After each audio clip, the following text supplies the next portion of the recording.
এখন আমরা প্র্যাকটিক্যাল কিছু কথায় আসি যে কিভাবে আমরা এই 10টা দিনকে কাজে লাগাতে পারি। আমি সবার আগে দোয়া করছি আল্লাহ পাক যেন আমাকে সবার আগে এর উপর আমল করা তৌফিক দান করেন, আমার পরিবারকে তৌফিক দান করেন এবং অতঃপর আপনাদের সবাইকে যেন আল্লাহ পাক এই তৌফিক দান করেন, আমিন। 1 নাম্বার, যদিও কাজটা খুব ডিফিকাল্ট এবং এই যুগে এই জেনারেশনের জন্য কাজটা অনেক বেশি ডিফিকাল্ট, অলমোস্ট ইম্পসিবলের মতো, সেটা হচ্ছে এশার নামাজের পরপর ঘুমিয়ে যাওয়া, তাই না ভাই? এই কাজটা এখন কোয়াইট ইম্পসিবল, এশার নামাজের পরপর ঘুমিয়ে যাওয়া। কিন্তু চেষ্টা করতে হবে, আল্লাহ তৌফিক দান করুক, 10টা 11টার মধ্যেই যেন আমরা ঘুমিয়ে পড়তে পারি। আল্লাহ পাক তৌফিক দান করুন, সবার আগে যেন আমাকে তৌফিক দান করে। কোনো কোনো রাত এমনও কেটে যায় ফজরের নামাজ পড়তে হবে জন্য সারা রাত জেগে থাকতে হচ্ছে। আর আমাদের সময়ে বারাকা কমে গেছে, জানেন? আমাদের সময়ের মধ্যে বারাকা কমে গেছে, এটাও কিয়ামতের সাইন। নবী সাল্লাল্লাহু আলাইহি ওয়াসাল্লাম বলেছিলেন কিয়ামতের আগে আগে একটা বছর একটা মাসের মতো চলে যাবে, একটা মাস একটা সপ্তাহের মতো যাবে, একটা সপ্তাহ একটা দিনের মতো চলে যাবে, একটা দিন একটা ঘন্টার মতো চলে যাবে। তাই হচ্ছে না এখন? এই 7 দিন আগে আমরা জুমা পড়লাম, দেখেন 7 দিন। এই যে গত কয়দিন আগেই আপনি কুরবানির পশু জবাই করলেন, আবার কুরবানির ঈদ আপনার সামনে। সময় খুব দ্রুত চলে যাচ্ছে, আমরা বুঝতে পারছি না। এর কারণ হচ্ছে, একটা কারণ আমি ফাইন্ড আউট করেছি, এটা হচ্ছে আমরা এখন ফজরের সলাতটাকে জামায়াতে গুরুত্ব দিচ্ছি না এবং ফজরের নামাজের পর থেকে আমরা জেগে থাকছি না, অনেকেই, বেশিরভাগই যারা থাকছে আলহামদুলিল্লাহ। এই কারণে ওই যে বরকতময় সময়টা সকালে, এটা আমরা পাচ্ছি না। এই কারণে দিনটা আমাদের ছোট হয়ে আসছে, দিনে কাজগুলো আমরা শেষ করতে পারছি না, রাত জাগতে হচ্ছে, আর রাত জাগলে তো ফজরে ওঠা সম্ভব হচ্ছে না। সো এই সমস্যাটা হচ্ছে ফজর কেন্দ্রিক, ফজরটাকে গুরুত্ব দিতে হবে সবচেয়ে বেশি। আল্লাহ পাক আমাকে তৌফিক দেখ, আপনাদের সবাইকে তৌফিক দান করুন। এই 10টা দিন আমরা প্র্যাকটিস করবো ইনশাআল্লাহ। রমাদান মাসে আমরা যেমন প্র্যাকটিস করেছিলাম 1 মাস আল্লাহর আনুগত্যের, এই 10টা দিন উৎসবের উৎসাহ নিয়ে আমরা আবার প্র্যাকটিস করবো ইনশাআল্লাহু আজ্জা ওয়া জাল। আর এই বিষয়গুলো বেশি বেশি প্রচার করবেন অনলাইনে, কারণ আমাদের জাতিটা, আমি জানি না সৌভাগ্য না দুর্ভাগ্য, আমরা খুব ইস্যু পাগল জাতি। ইস্যু একটা ধরিয়ে দিবেন, এটা নিয়ে রাস্তা থাকবে, যে কোনো ইস্যু। নবী সাল্লাল্লাহু আলাইহি ওয়াসাল্লামকে অবমাননা করা হয়েছিল, এখন কয়জনের মনে আছে? মনে আছে কয়জনের?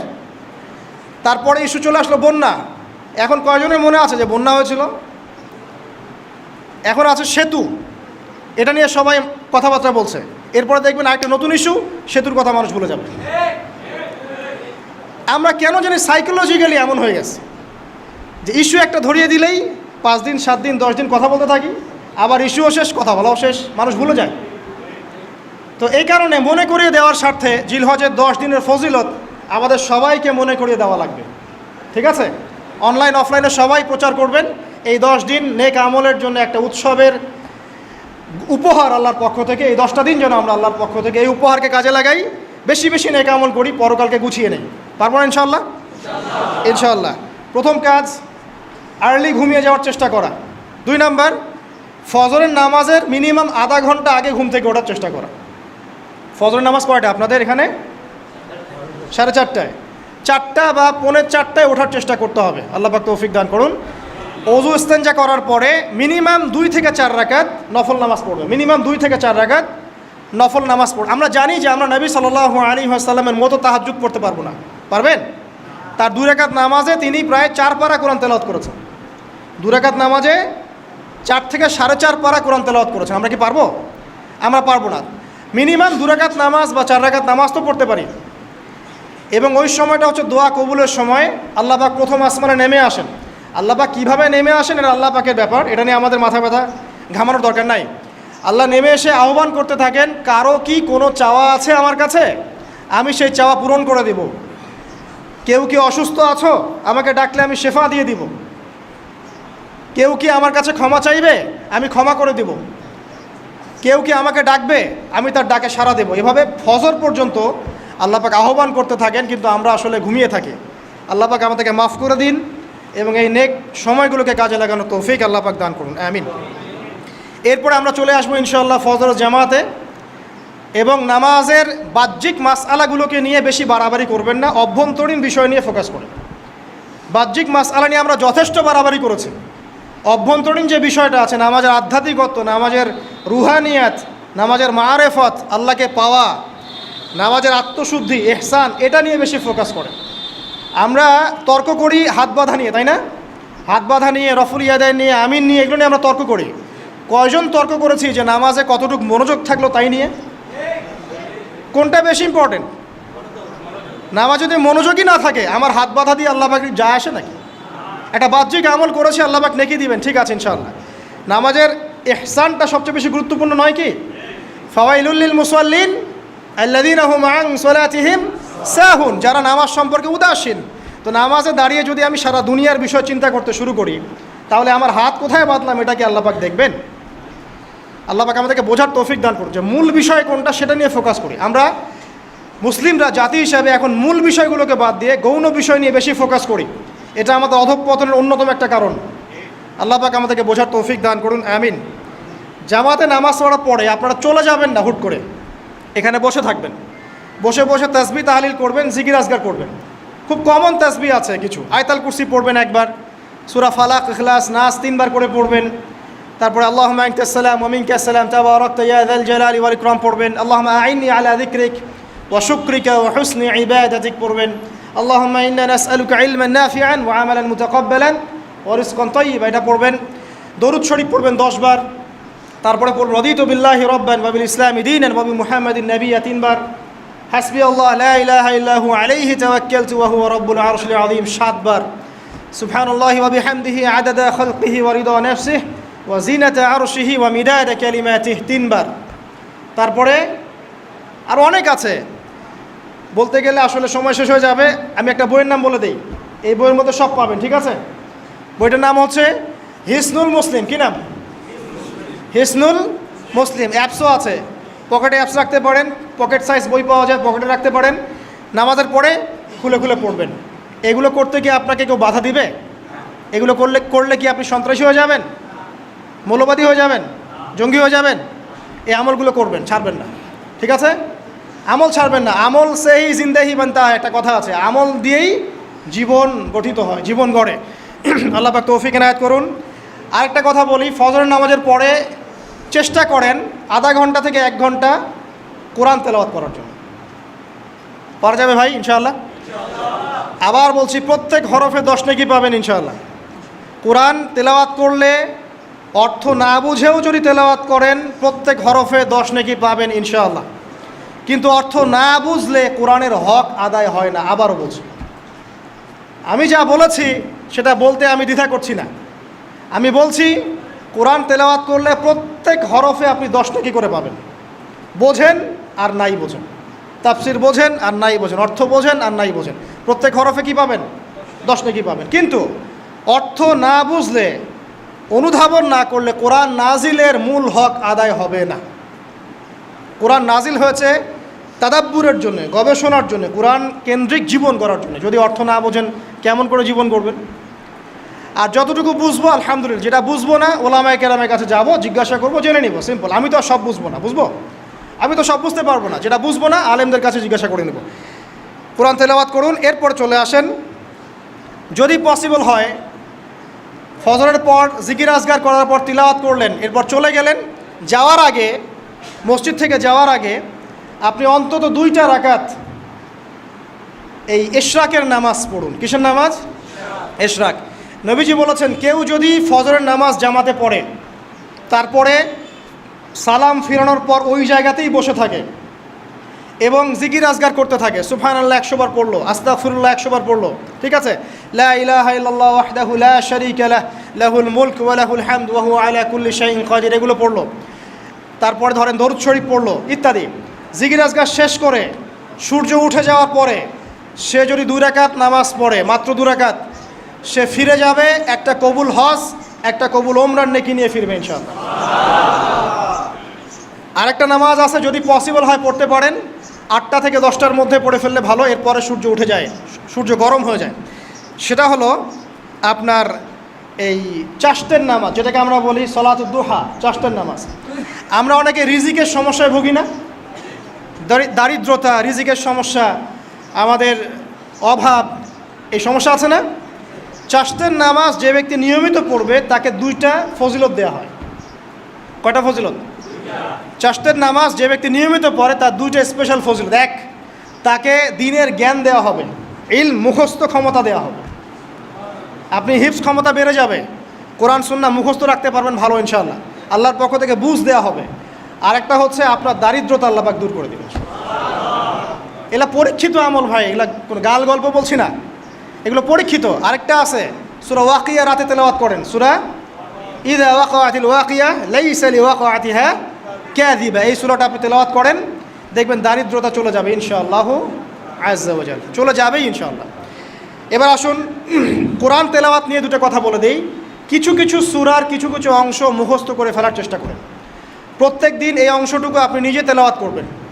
ফর এক্সাম্পল, সূরা বাকারার প্রথম 5টা আয়াত, তারপরে আয়াতুল কুরসি 255 নম্বর আয়াত, সূরা বাকারার শেষের 3টে আয়াত, সূরাতুল আলে ইমরান শেষের 10 আয়াত, সূরা কাহফ প্রথম 10 শেষের 10, সূরা মুমিনুন শেষের 5-7টা আয়াত, সূরা তাওবার শেষ পৃষ্ঠা, সূরা আহজাবের শেষ পৃষ্ঠা, সূরা ফালাক, সূরা নাস, সূরা ইখলাস, সূরা কাফিরুন, সূরা জিন এর প্রথম 10টা-20টা আয়াত, এছাড়া আরও সূরা হাশর শেষের 5-7টা আয়াত। এগুলো মুখস্থ করে ফেলেন, প্রতিদিন এগুলো আপনি চর্চা করবেন, পারবেন ইনশাআল্লাহ। প্রত্যেক দিন যদি কোরআন তেলাওয়াত করেন একটা নেকি আছে, একটা ফজিলত স্পেশাল, সেটা হলো কোরআন কিয়ামতের মাঠে আপনার পক্ষে সুপারিশ করবে। আর কোরআন যার পক্ষে সুপারিশ করবে ইনশাআল্লাহ তাআলা সে জান্নাতে চলে যাবেই ইনশাআল্লাহ। আর কোরআন যার বিপক্ষে সুপারিশ করবে তার কি জান্নাতে যাওয়ার কোনো সুযোগ আছে ভাই? আল্লাহ বোঝার তৌফিক দেখ, আমিন। চাষতের পরে এশা এগুলো আমরা জামায়াতে আদায় করার চেষ্টা করবো ইনশাআল্লাহ আযজা ওয়া জাল। আল্লাহ পাক আমাদের সবাইকে তৌফিক দান করুন। আজকে জুমার নামাজে আমরা যেমন সবাই এসেছি, একইভাবে যেন আসর মাগরিব এশাতেও সবাই আসতে পারি, এই নিয়াত আমরা পাকাপোক্ত করি। যদি জামাত না পান, ঘুমিয়ে থাকেন বা ভুলে যান, যখনই ঘুম থেকে উঠবেন তখনই নামাজ, যখনই ঘুম থেকে উঠবেন তখনই নামাজ। যদি ভুলে যান, মনে হবে তখনই নামাজ। ঘুমিয়েছিলেন, ফজর হয়ে গেছে, 8টা বেজে গেছে, উঠবেন, আগে ফজরের নামাজ কাজা করবেন, তারপরে অন্য কিছু ছাড়ার কোনো অবকাশ নাই। মান তারাকা সালাতান মুতাআম্মিদান ফাকাদ কাফার, একটা হাদিসে নবীজি বলেছেন, যে ব্যক্তি নামাজ ইচ্ছাকৃতভাবে ইচ্ছা করে ছেড়ে দিল, ইচ্ছা হইলো পড়লাম, ইচ্ছা হইলো পড়লাম না, ফাকাদ কাফার, সে ব্যক্তি কুফরি করল। বাইনাল আবদি ওয়া বাইনাশ শিরকি ওয়াল কুফরি তারকুস সালাহ, একজন আল্লাহর বান্দা আর একজন মুমিন মুসলিম এর মধ্যে পার্থক্যই হচ্ছে নামাজ। এমনও হাদিস আছে যে প্রচণ্ড রকম জালেম ফেরাউনের মতো শাসক সম্পর্কে সাহাবীরা জিজ্ঞাসা করেছিলেন, যদি এরকম জুলুম হয় ইয়া রাসূলুল্লাহ, আমরা কি করব? আমরা কি প্রতিহত করব না?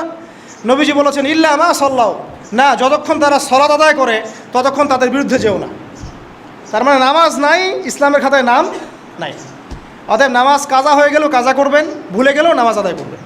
যদি জামাত না পান বাসায় পড়বেন, যদি পসিবল হয় মসজিদে জামাত শেষ হয়ে গেছে বাসায় জামাত করে পড়বেন, নামাজের কোনো মাফ আল্লাহ পাক তৌফিক দান করুন, আমিন। এরপরে আসেন, 2টা নামাজ আছে এটা আমরা পড়ি না, বা অনেকে পড়ি অনেকে অবহেলা করি, কিন্তু এটা বড় ফজিলত আছে, বলবো। বেলাল রাদিয়াল্লাহু আনহু নাম শুনেছেন? যখনই নবী সাল্লাল্লাহু আলাইহি ওয়াসাল্লাম জান্নাতে যেতেন, মানে জান্নাত আল্লাহ পাক তাকে দেখাতেন, তখনই তিনি তার বেলাল রাদিয়াল্লাহু আনহুর পায়ের শব্দ শুনতে পারতেন। বেলাল রাদিয়াল্লাহু আনহুর পায়ের শব্দ তিনি শুনতে পারতেন। আর একজন যোগ্য নেতা যিনি, তিনি তার অনুসারীর পায়ের শব্দও চিনেন। কথা বুঝতে পারছেন? আচ্ছা, গলার ভয়েসও চিনেন।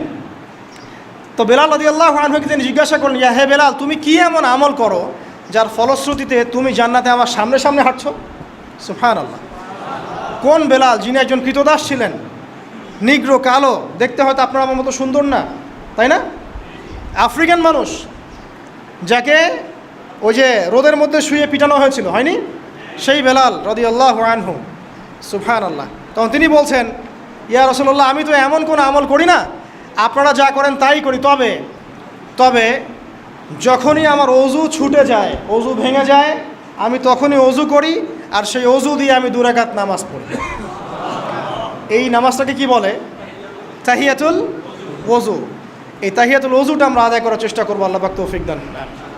আরেকটা আছে তাহিয়াতুল মসজিদ। দেখবেন অনেকেই মসজিদে আসি আমরা ধাপ করে বসে পড়ি, তাই না? আসলে কিন্তু মসজিদে এসে 2 রাকাত নামাজ পড়ে বসা সুন্নাত।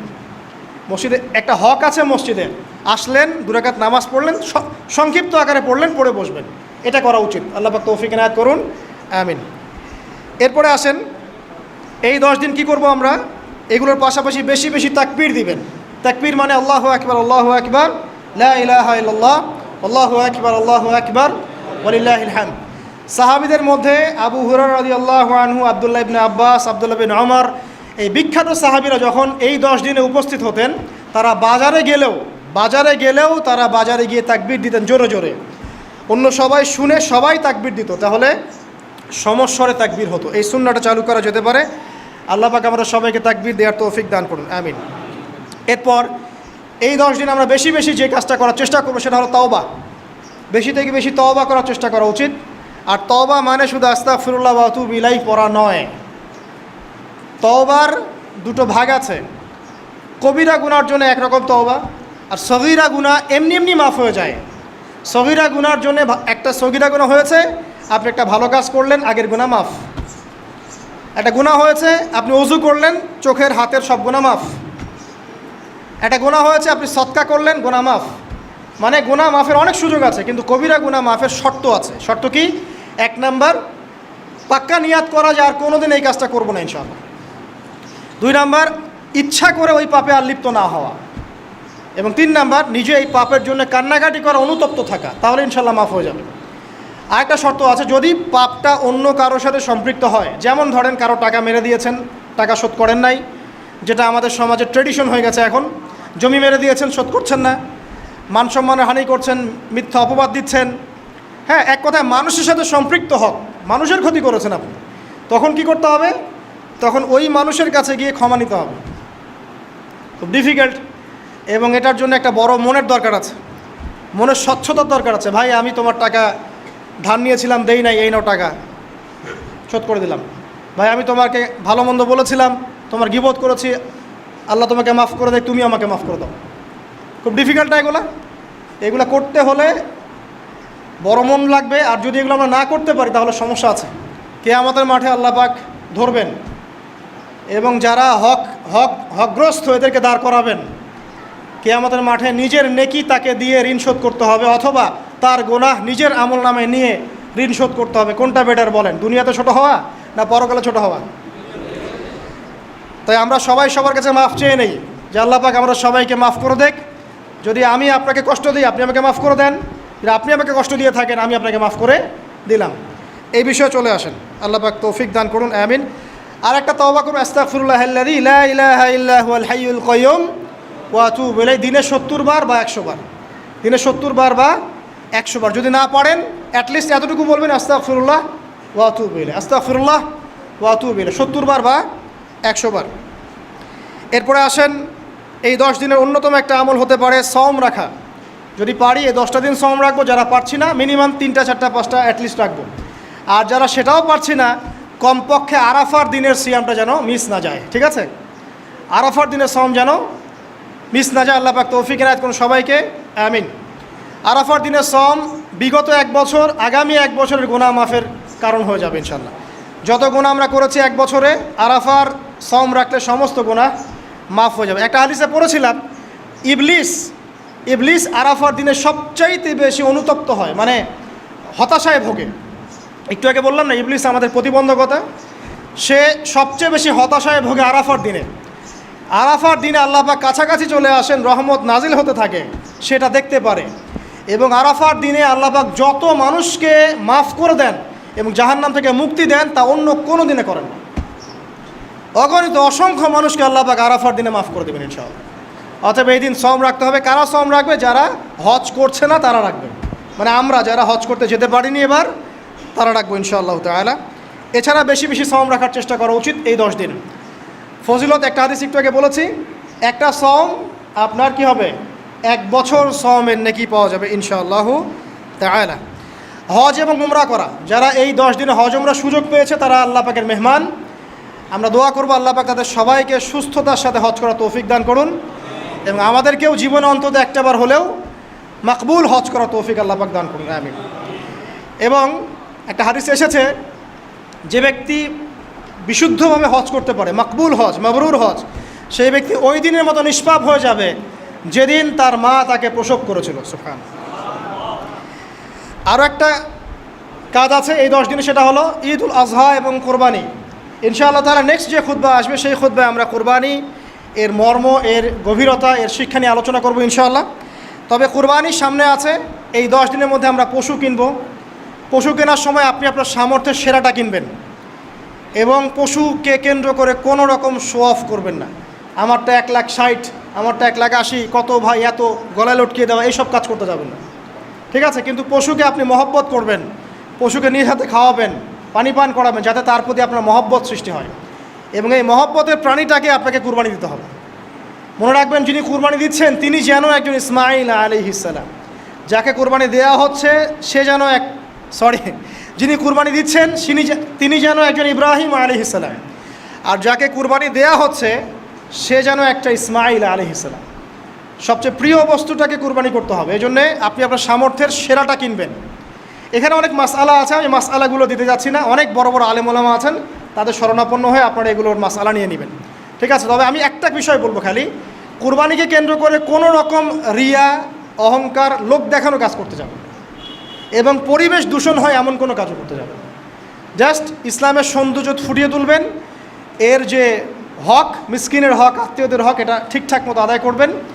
এখানকার গোশত, রক্ত, মাংস কোনো কিছু আল্লাহর কাছে যাবে না, শুধুমাত্র আমার বিশুদ্ধ ইখলাসটাই আল্লাহর কাছে যাবে। অতএব এটা মনে রেখে কোরবানি করা উচিত। আল্লাহ পাক তৌফিক ইনায়াত করুন, আমিন। ইনশাআল্লাহ কোরবানির গভীর শিক্ষা সম্পর্কে আগামী জুমায় কথা হবে। আর সর্বশেষ কথা হলো যে এই কাজগুলো, কোরবানি বলেন, এই যে নামাজ, তাসবিহ, তাহলিল, কোরআন তেলাওয়াত, তওবা, তাকবীর, সওম, এই কাজগুলো পারিবারিকভাবে এবং সামাজিকভাবে করার চেষ্টা করে, তাহলে ইসলামের সংস্কৃতি, হৃদ্যতা, ভালোবাসা ফুটে উঠবে। ইসলামের সৌন্দর্য অমুসলিমদের কাছে পরিস্ফুটিত হবে। ইনশাআল্লাহ দেখবেন এই সৌন্দর্য দেখে তারা ইসলামের পথে ফিরে আসবে ইনশাআল্লাহ। এবং আল্লাহ রাব্বুল আলামিন এই সুযোগটা কাজে লাগিয়ে আমরা যেন আমাদের বিগত গুনাহগুলো মাফ করিয়ে নিতে পারি, বেশি বেশি নেক আমল করতে পারি, এই 10টা দিন কাজে লাগাতে পারি। আল্লাহ পাক আমাদের সবাইকে সে তৌফিক ইনায়াত করুন, আমিন। আকুলু কওলি হাযা আস্তাগফিরুল্লাহ লি ওয়া লাকুম ওয়া লিসাইরিল মুসলিমিন। বারাকাল্লাহু লানা ওয়া লাকুম বিল আয়াতিল হাকীম। ইন্নাহু তাআলা জাওয়াদুন কারীমুন রাউফুর রহিম। সুবহানাকাল্লাহুম্মা বিহামদিক, আশহাদু আল্লা ইলাহা ইল্লা আনতা আস্তাগফিরুকা ওয়া আতুবু ইলাইক। আসসালামু আলাইকুম ওয়া রাহমাতুল্লাহি ওয়া বারাকাতুহু।